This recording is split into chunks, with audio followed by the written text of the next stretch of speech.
Welcome to Women in the Middle Entrepreneurs, the podcast that gives you an unfiltered, behind-the-scenes look at what it's really like being a woman in the middle who's over 50 and following her entrepreneurial dreams. Grab a superhero cape, girlfriend, because you deserve one. I'm your host, Master Certified Life Coach and Midlife Mentor, Suzy Rosenstein, and I am excited to inspire you with interviews that feature all of this midlife amazingness. Let's go.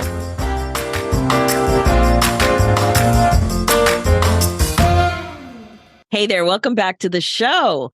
We have a really exciting interview ahead of us with somebody who helps people in midlife get healthy. Today, you'll be meeting Amy Wilson, a woman in the middle entrepreneur who's a board-certified geriatric pharmacist, a fitness professional, and a nutrition coach. Welcome to the show, Amy. Oh, thank you so much, Suzy. I'm so excited to be. Me too. Thanks so much for joining us today. I know we're going to have a great conversation about your personal being a midlife entrepreneur story. We'll be talking about your business and what's going really well, and also what midlife issues might be getting in your way to some extent and are challenging for you in your life as well as being a business owner. So I'd like to start with just asking you how old you are and how long you've been an entrepreneur and a bit about your entrepreneurial journey. So take it away. All right. I am 52. I have never had one job. I can say that. So ever since I was 18, I've always had more than one thing. So I've had one thing steady, and then another thing would be like kind of an entrepreneurial. I've always had the side gig, always had that kind of, thing on the other side. And it's been a journey. It's been fun. It's, I have the one thing that's always been medical, and then I am a fitness instructor. So I do that. I've done other, little side hustles here and there. And then it really kind of did a whole kind of shift when I got into the nutrition. Nutrition is really, really, really where I love helping get healthy. Because honestly, yes, I'm a pharmacist, but I really would prefer not be on medication. I don't know, they don't be in my nursing home. So it's kind of a, just want to help get healthy. And so that kind of rolled into the nutrition part because that really is where it is. And that is how I started the side business. I've got several certifications. I use a platform, and that's what's been growing. That's what I've been doing. So I do nutrition coaching and fitness coaching for midlife and beyond, and some for then. So it's kind of like a big group of people that I help. But I think anybody can help. Oh, yeah. And it's something that can be so overwhelming to try to figure it out. You don't know what source to go to, I find that being literate around nutrition is so challenging. There's so much out there. There's so much contradictory out there. Like last week, there was one study that said this, and then turn the page, and another study says something else. And it's hard to get through all that. Yeah. And sometimes you almost get analysis paralysis with it, that you see so much that you're just like, I can't do this. One day carbs is great. One day carbs is not. One day it's fat great. One day it's not. And then it's like, oh, but you have to do this or you have to do that. And it's no wonder people just throw their hands up and say, I can't do this. Right. Let me just focus on how much water I have to drink. I get that. What I love about what you're doing or what you figured out that was a nice combination for you is that these are three distinct areas for you, but together they work so well. Absolutely. So my passion is those people who maybe have, and the doctor says, hey, you need to get yours together. You got to figure this out. You are on a track of diabetes or hypertension, or, your lifestyle is going to lead to XYZ. And then I can understand what's going on with them, not only physically, but with them, their health, with what they need to do fitness wise, what they need to do nutrition wise, and understand what they're going through and understand the medications that they're taking and maybe some of the side effects or some things that we need to be looking out for when they do start their fitness journey, because there's things you do need to watch out for. So one thing that right off the bat, you mentioned it, and I'm so curious about it. You said you've never had one job. Why not? I don't know. Let's figure that out. I think that's so interesting. I saw both my parents working hard, and it's, I want to say oldest child syndrome, that kind of responsibility gene. I just have always had a side hustle, and it wasn't on purpose. I started, I would babysit, and then I was refereeing softball. College, I was doing the intern, but I was also a fitness instructor. And I've done fitness forever. And that's always been the kind of thing. And, of course, then there's, the little things like selling nail polish or nails and, that little side hustle or something. I So did that once too. did I you? had a nail Yeah. side hustle. Yeah. Yeah. So it's just, I think it's fun. I love talking to people and I love connecting people and in different ways. But what's funny is that you go to some place, you're like, fitness class, pharmacy. It's like you're trying to figure out, okay, so which hat am I wearing that I know this person? But I love people and I love talking to people. So I think that's probably part of it. Yeah, probably. I also love that it seems like, your most recent certification, nutrition, has really brought everything together for you. Is that your experience? It has, and it's one of those things I just absolutely love that the pharmacy, the nutrition, the fitness, they come together so well, and they just complement each other so well. And we all have health issues, no matter what we're all going through. We can all do better with our nutrition and move our body. So it's kind of like that nice little triangle. It all works out together. Oh, I love it. I love it. And um, what would you say is your favorite part of your business? Like when you see this part of your business on your calendar for the day or something behind the scenes that you get lit up, it's like, oh, it's going to be a great day. I love talking to my clients. So my favorite part is talking to somebody and they had that aha moment. They felt lost. They didn't know what was happening. No one's helping them. And all of a sudden they have this amazing breakthrough. And to see that breakthrough, or even to see what I call non-scale victories, something that makes them feel better. They woke up in the morning and they don't feel pain, or they actually got some sleep because they haven't been sleeping. All those little things just light me up. I had a client the other day who we talked and he had his labs and he showed me before Amy and after Amy. And it was so fun and it was so awesome. It just lit me up. And I'm like, okay, this is why I do what I do because I'm helping lives. I'm helping people change their lives. I mean, that really, think about it. That is so rewarding to know in your heart of hearts that you're really helping in that way. Okay, so you're helping in that way, and you're a woman over 50, and you're running a business, and midlife can get in the way. A little here, a little there. Sometimes it feels like landmines to me. Sometimes it feels like a hiccup. Sometimes it feels like an inconvenience. And sometimes it's just jarring, huge, and overwhelming. So, can you talk a little bit about the kinds of things that are coming up for you? With me, it's one, okay, comparison is horrible, but I can't help it. I am a 50-some-year-old who's on Instagram compared to all the other influencers who are 20, 30 something. Hmm. You do that comparison of how many followers somebody has come to, how many likes do they have? And it is a rabbit hole. I won't lie. It can be consuming. It can be a rabbit hole. The other thing is the job. And I love what you said before was the golden handcuffs. And I'm like, oh my gosh, that's so true. Insurance, 401k. It's like it's that stability part of not wanting to give that up and jump into the whole entrepreneurship. It's embracing, I won't say embracing the stuff, but it almost is embracing both a full-time job and a full-time entrepreneurship to be successful in both, and having that pressure to be successful in both, and having that feel like you're competing against the youngers, feeling like you're not as cool or not as good as some of the other ones. Why are they going to be following them? I'm doing the same thing, but they just look so cute. They're just cute. So it's combination of holding on to the job and not wanting to leave because benefits, security, and then also I would say a lot of the comparisons that rabbit hole. Yeah, there really can be a rabbit hole, that's for sure. Scrolling and clicking, scrolling and clicking. It's, oh my goodness. So why would you say, like, you're successful, things are going well, yet you made a couple notes because I asked, what could make you happier? Like, why aren't you as happy as you could be at this point? And one thing you mentioned is work-life balance. Can you talk a little bit about that? Oh, I'm on Twinkle. I'll Yeah. be honest. I am. Monday through Friday. I try to take an afternoon on the weekends. But it's hard because you want to be there for your clients. I don't want to lose a client because I wasn't available to have someone who would sign up. So you're afraid of not growing your business because you are not present or not there. and I'm a one woman show.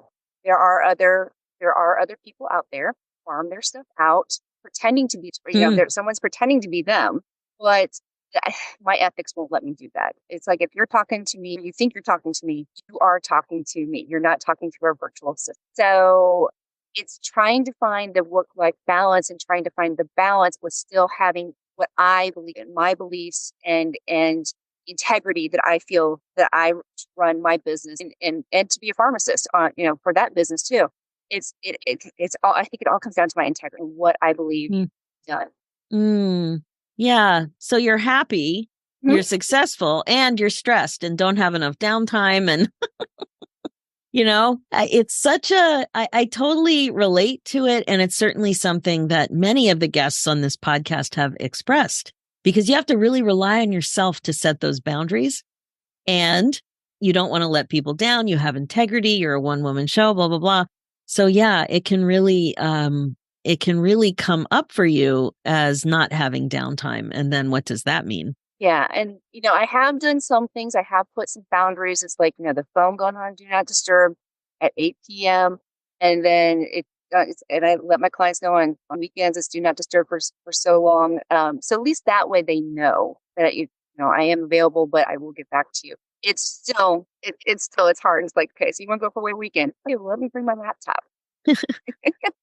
So when you think about Instagram, which you've mentioned, I don't remember if you mentioned it. Yeah, you did mention it here, and we talked about it before. Sorry, it's like I can't remember. Like you were saying, did I know her there? Did I know her here? Where did she come from?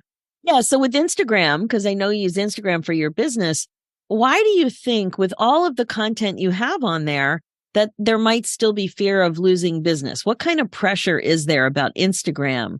Is it going live? Is that what it is? The social media pressure's there.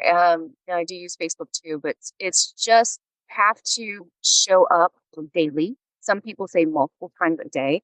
Hmm. Have to. If you don't do reels, you won't make it here. If you don't now, it's now, and it changes. So now it's like, and that might be Greek to some people are listening, but it's always changing. It's fluid and staying up with the trends, and that can be exhausting itself. Yeah, you're right. It does change. Just when I feel like I figured something out, there's something new, and I don't feel like learning something new. Yeah. And that is so honest because I feel so proud of myself when I finally do learn some piece of tech or social. And then it's like, ugh, now there's more I have to learn. Right, right. And I think that sometimes with midlife, we're like, oh, but I know all this. But it's like, no, we don't. And I do get excited about learning new things. But I'm like, it's one more thing. One more thing that you have to do. Yeah, it's one more thing. So what do you think the balance looks like? Would you say that finding that balance is the main thing you're working on right now?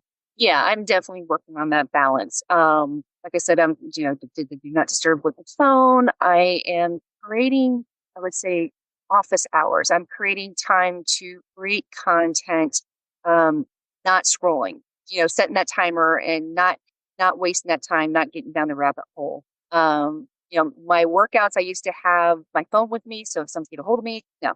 So I'm trying to create that balance. And then if it's hubby and I are going out to dinner, doing something, it's being present in the moment. And I think that's Mm, what, I may not have a lot of time or I may not have humongous blocks, but I think part of it is just be present in the moment, not worrying about what's coming, not worrying what I have to do.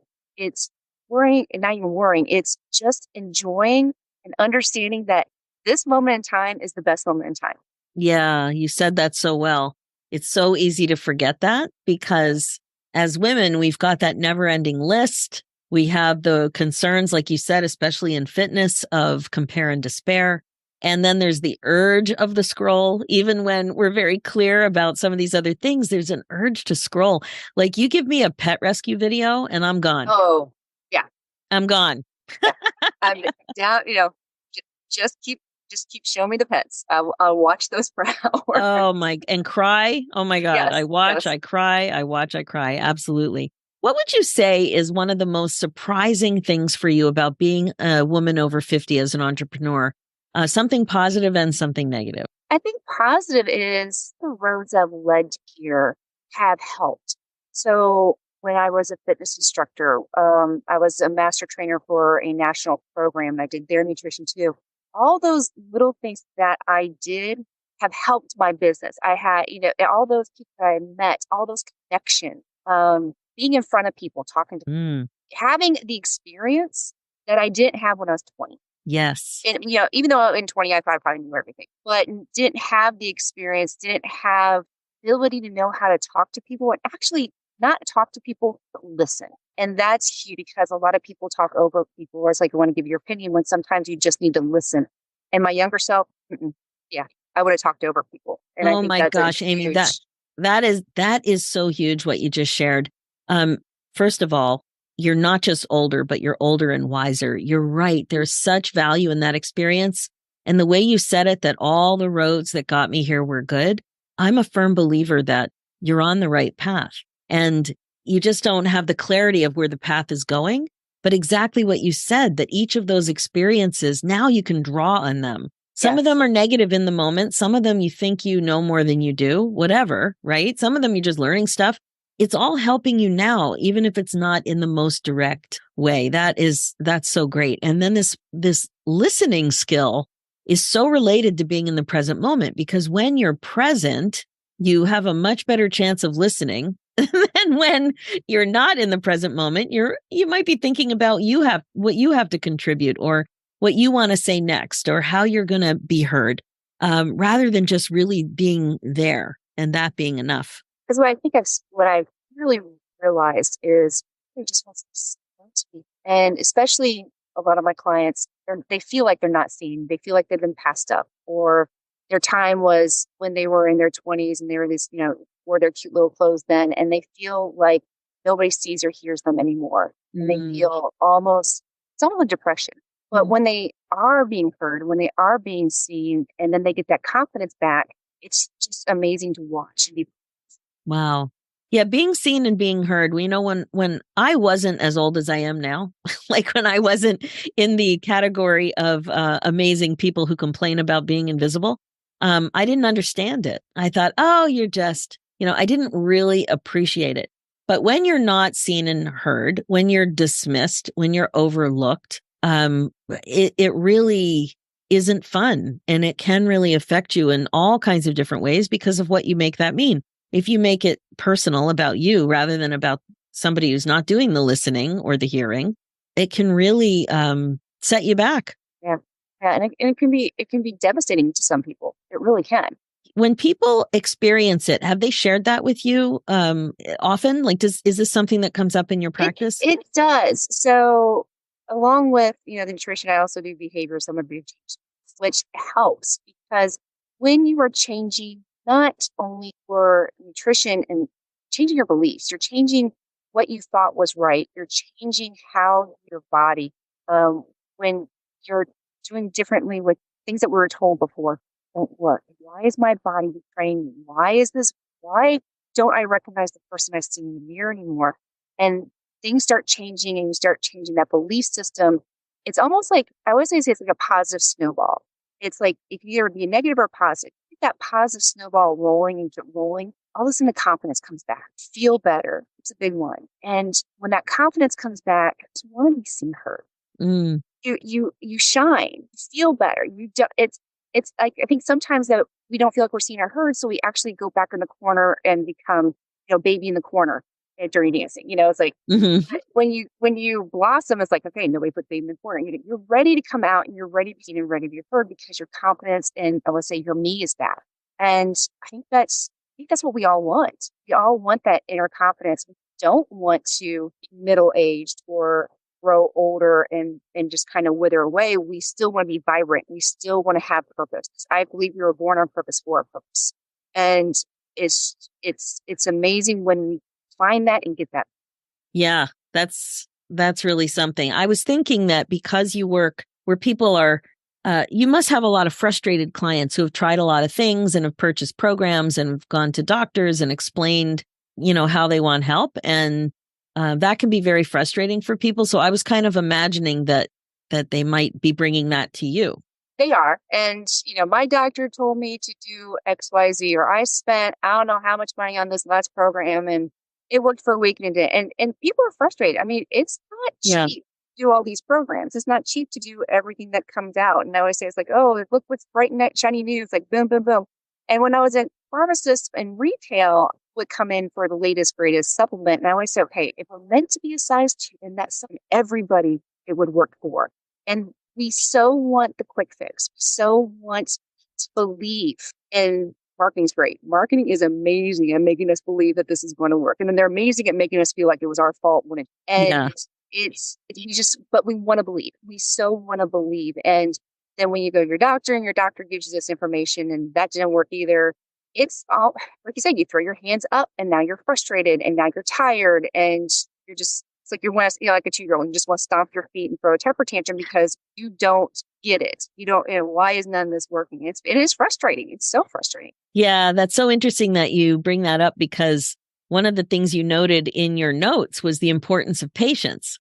And when you're, in the situation that you've just described, it's very hard to be patient.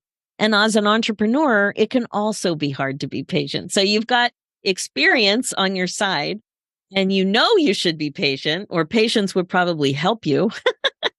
Yet patience is very difficult. So how is that coming up for you in your business? It's much better than when I was younger. So it's kind of like the same thing. It's like I always tell my clients, you got to show up every day. You got to give the like I love James Clear and Atomic Habits because it's the 1%. What do you do if you show up 1% every day? It grows. Same thing with entrepreneurship. When it's like when you're learning something new, and I know you say, hey, we have to learn now. When I started doing reels, I absolutely them. It took hours. And now I can get them very quickly. But it's the same thing. It's like you don't go out and you run a marathon. If you're training for a marathon, you don't go out and run 22 miles that day. You have to slowly train for it and build up and build up. And it's the same way. It's the same way with entrepreneurship. It doesn't just happen and like, boom, here you are, you're successful. There's a lot of work. And the problem is, we see in social media, we see the highlight reels. Yeah, We see what the person went from here in a matter of seconds. We don't see the back end. We don't see the struggle. And I think that's something that we all need to remind ourselves is that nothing, or say very, very rarely is somebody an overnight success. so There's a true. lot of things that led up that we just never saw. We were just never privy to that information. And not everybody is transparent either. So it's our unwillingness to believe that that person worked really hard to get where they were. And some people aren't interested in sharing the struggle, the before, for a variety of reasons. It may or may not be it may not be good for their business. Who knows? Yeah. But it's so interesting to see and consume the information that's available and just believe it, not knowing what's really going on, right? Right. And sometimes people don't share because it's personal and they don't want to share. Other people share because it's personal. They don't mind sharing and they think it will really help them connect. There's so many reasons. I try not to be judgy about that, but I just try to remind myself and I'm not saying you were judgy. I'm just saying that as a consumer of all kinds of information and knowing that it's so easy to go down the rabbit hole of compare and despair, it's just really good practice, I think, to be cognizant of that and to remember that you may not know the whole picture. Exactly what you just said. Yeah. Yeah. And that's one of the reasons a lot of times I will share what my journey is, just because I always feel like if I put myself out there, just Yeah, a person, then everything is worth it. I always say it needs not only, it should be influence, it should be, how are you impacting somebody? How are you helping them? Not influence them. How are you helping? exactly. So I know that with your business and with the podcast, actually, we're talking about what you do and why you love it, and also what the issues are for you in midlife. Because you're working with midlife women, I wondered if you could share one point that, it seems to be very consistent, that people are always coming to you with a question or something they're not clear about. What is it? Menopause. Ah, Right there. Why am I gaining weight in the middle? Why am I fluffy? And why am I having hot flashes? What's going on with menopause? And it's interesting because our moms really never talked about it. I true. don't, I don't remember. You didn't hear about it. You knew it was coming. And honestly, when I sat there and learned about it in pharmacy school, I thought don't have to worry about this. I have this figured out by the time I get to that age. Wrong. Wrong. So wrong. So, no one told us that, some of the body changes and the hormonal changes. And honestly, what we have done dieting wise from the time that we first started dieting to now has set us up for actually having worse menopause because we have dieted so hard, because we have affected our thyroid, because we've done these quick fixes. And not knowing, we just didn't, it's not our fault. We just didn't know any better. And now we get to this age and we're like, well, why are we getting fluffy so quickly? And it's changing a lot of beliefs. And it's changing how we think about things in order to slim down, but those beliefs that we have, one that we have to work out more and less, stick with you. They stick with you and they are embedded in our brain. And sometimes stuff is really hard to let go. And that's a lot of things I have to, tell my clients and even men, it's like, gotta let some of these beliefs go because they weren't serving. If it worked, we wouldn't be having this problem. Yeah. That's so true. That's so true. I'm having a flashback to when I was in my teenage years and in my 20s where I used to read 17 magazine and Glamour all the time. And I think that's where I picked up a lot of my messaging around weight gain, weight loss, movement, body image, all that stuff. I loved those magazines. I was such a consumer of all of that then. But when you're 17, your situation's very different than when you're 59. Yeah. Totally. And science has come along too. So there's that too. Like I'm not a teenager, and that's been decades of research and all kinds of things since then. Oh, correct. I mean, look at all of us Gen X. Remember the 80s and Snackwells and the fat-free. Fat was bad, and now we're finding out that no, to have some fat is needed. It's just we go through extremes. We never kind of like meet in the middle. We're always extreme, one side to the other. Yeah. Like when we forget that, hey, when it's balanced, entrepreneurs also can balance. But I was just going to say balance could be the word of the interview because balance is the word. Everybody needs to look for balance. Absolutely. Entrepreneurs over 50 need to look for balance too. That's so true. So what's your best piece of advice for other entrepreneurs over 50 at this age and stage? My best piece of advice for day by day, don't try to do all the things. So if you're thinking about, oh my gosh, I got to do Instagram, I got to do Facebook, I got to do TikTok, I got to do YouTube, I got to do a podcast. One thing, just like we used to tell everybody else, pick one thing, do it well. And then when you got that and it becomes second nature, else. Yeah. I think we try to do all the things like, oh my gosh, I got to catch up with everybody else because we feel that we're behind. Yes. Sometimes that we just feel behind everybody else because they're younger, they have more time, they understand the trends, and we feel like we need to do it all.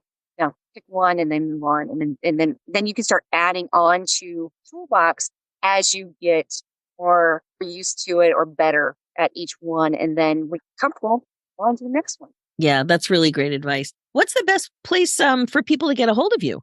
Probably I would say Instagram, like we talked. It's a long one, but find me as nutrition coach pharmacist. And you can DM me or follow me or, set up a time that we can talk because I love talking.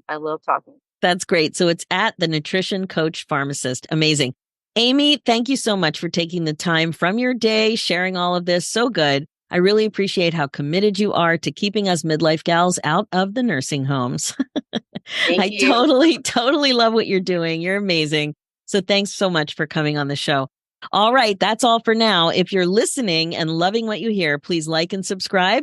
Reviews are great too and much appreciated. And if you're a woman in the middle who's 50 or over, business owner or entrepreneur and would like to come on the show, please go to www.midlifeinterviews.com and fill out an application. We would love to have you on to share your story. Thanks so much for listening. It's never too late for you to put you on your agenda. I'm Suzy Rosenstein, and I'll talk to you soon.